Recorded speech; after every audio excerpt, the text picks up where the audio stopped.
Whiskey Jason here, whiskey from the viewpoint of an American over here, tasting rare and exotic whiskeys. Today I have a second darkness bottle. This time it's a 5-year-old Tennessee Rye Whiskey, 49.6%, Pedro Jimenez cask cask finish. Distilled in Tennessee, 50 CL. So this is Whiskybase number 206776. Now, 50 CL, 500 milliliters, and this has a price of around 63 euros, which means it's 125 euros per liter. And that for a 5-year-old whiskey. Ouch. So, now, Actum Brands, ATOM, own Drinks by the Dram and that Boutique Whiskey Company. As soon as I saw this, and as well Darkness, as soon as I saw this, I remembered that there actually was a Tennessee Rye Whiskey Batch 3 from that Boutique Whiskey Company in 2020. And back then it was a 4-year-old. There was a total of 331 bottles, 45% ABV. That was Whiskybase number 169432. And over here in Germany, it cost 37 euros. 37 euros. Now we are at 63. Now, this is a year older. This has a little bit more of an alcohol strength. And we received at least a 3-month finish in a octave, which means 1/8 of a 500-liter sherry butt, so about 62.5 liters, usually around 60. At least 3 months finish in one of those octave casks, a fresh first fill Pedro Jimenez.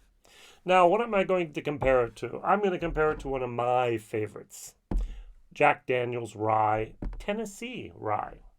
So this over here is under 40 euros for 0.7. So you get one of these for at least 2 of these.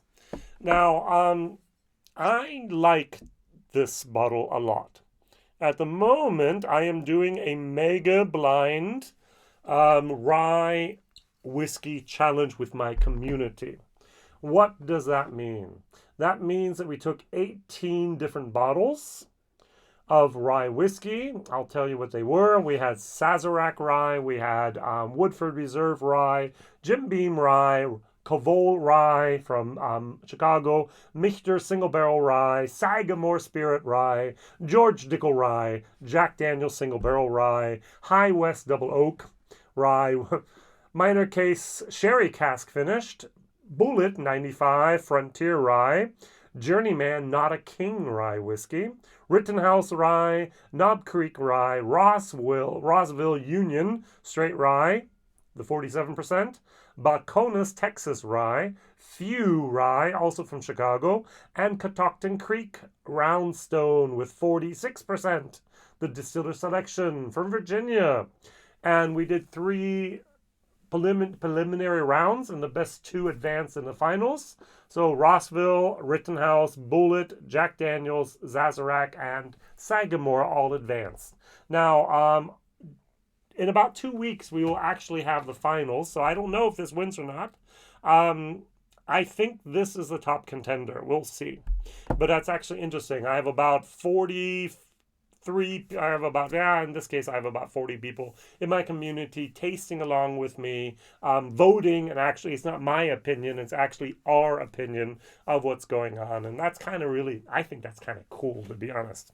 All right, let's compare this, one of the 6 best ryes available in Germany, under 50% and under 65 euros, with a darkness, which is 0.5, and it's 49.6, but it's way too expensive for this blind challenge with 64 euros for 0.5.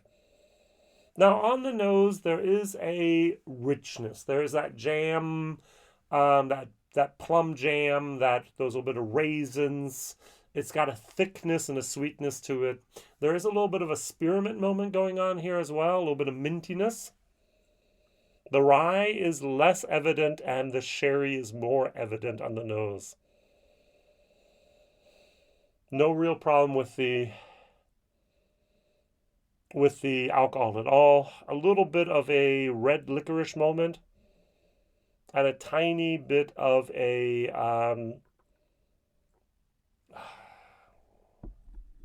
little bit of a like a rooibos tea going on there. Going over here to our Jack Daniel's, much clearer, a little bit more of a grassy moment, more vanilla, more of the rye moment, and there's a tiny bit more. This is syrupy. This is Pedro Jimenez. This is a little bit more of a light citrus moment going on there as well. On the nose, I would prefer the darkness for that thickness and for the depth. But on a normal day, I think I would prefer the Jack Daniel's straight rye for its clarity. All right, let's try. You can see the difference in the colors here as well. Yeah, this is darker. Darkness. Cheers.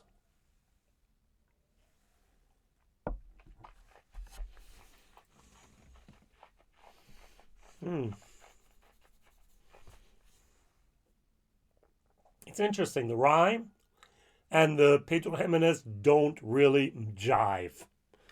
It's almost if they're in a constant battle with each other. It's almost like mommy and daddy are fighting downstairs, and be quiet, otherwise there'll be more problems.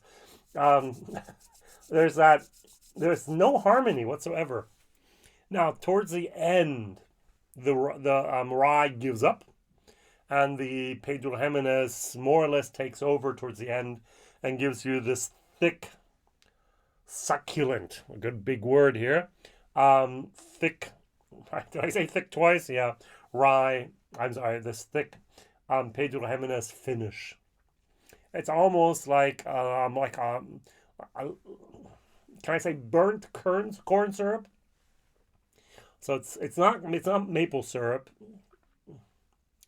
It's a very, very, almost like a molasses moment. Is it bad? No. Is it good? No. I have the feeling that they took a good rye and made it average. So with the darkness 12-year-old Tennessee, they took a good bourbon and made it better. And here they took a good rye and made it worse. That finish just doesn't do it for me. There might be people out there that say, Jason, I've never found a rye I like, but one day someone gave this to me, I tried it, this was magnificent. I just loved it. Could be. I'm once again more of a purist. I'm not the biggest fan of putting a finish on my American whiskey products. Sometimes it's okay, but here I really don't have the feeling that this worked out. Let's put a little bit of water in here, and then we'll go over to our Jack Daniel's.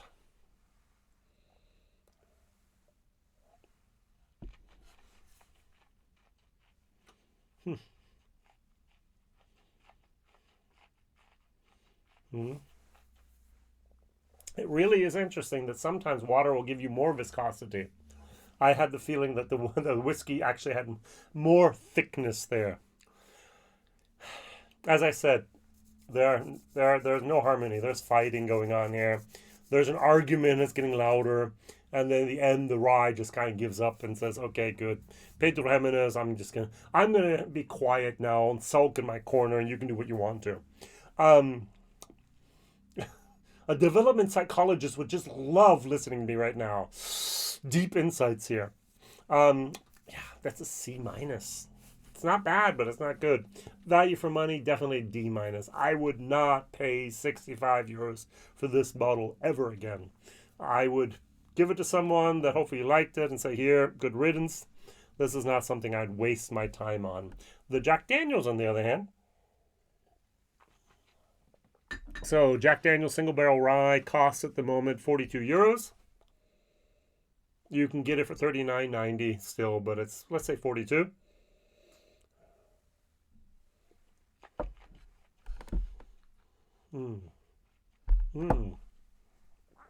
45% clear, crisp, vanilla, rye, a little bit of that spearmint moment. Tiny little, the nose and the palate absolutely align. Very, very nice. This could be my winner of the 6 that we have in the finals. I do like Sagamore. I do import them as a lot as well, and I do really enjoy the Rossville MGP juice there directly from the straight rye with 47%. But it is the most expensive bottle of them all, so 60 euros. If I were to choose something for the best value for money in that final, it's going to be Rittenhouse. Yeah, Heaven Hills brand with 50%. I can still get Rittenhouse over here for under 30 euros. Ouch. All right, that's best value for money. Bullet 95 rye costs more than Rittenhouse over here. Crazy world we live in at the moment. All right. So C-, D- fair value for money. That's my choice here. So, question of the day. Of the 6 that I'm going to name, Rossville Union Straight Rye, Rittenhouse Rye, Bullet 95 Rye, Jack Daniel's Single Barrel Rye, Sazerac Rye, and Sagamore Rye and 41.5% signature. Which one would you choose? Which one would be your best whiskey, best rye whiskey you can imagine? Might be this, and it might be this. This is definitely not what is going to be the darkness. Thank you very much for watching. Thank you very much for liking, subscribing, telling others, and sharing. See you soon. Whiskey Jason here. All the best. Bye-bye.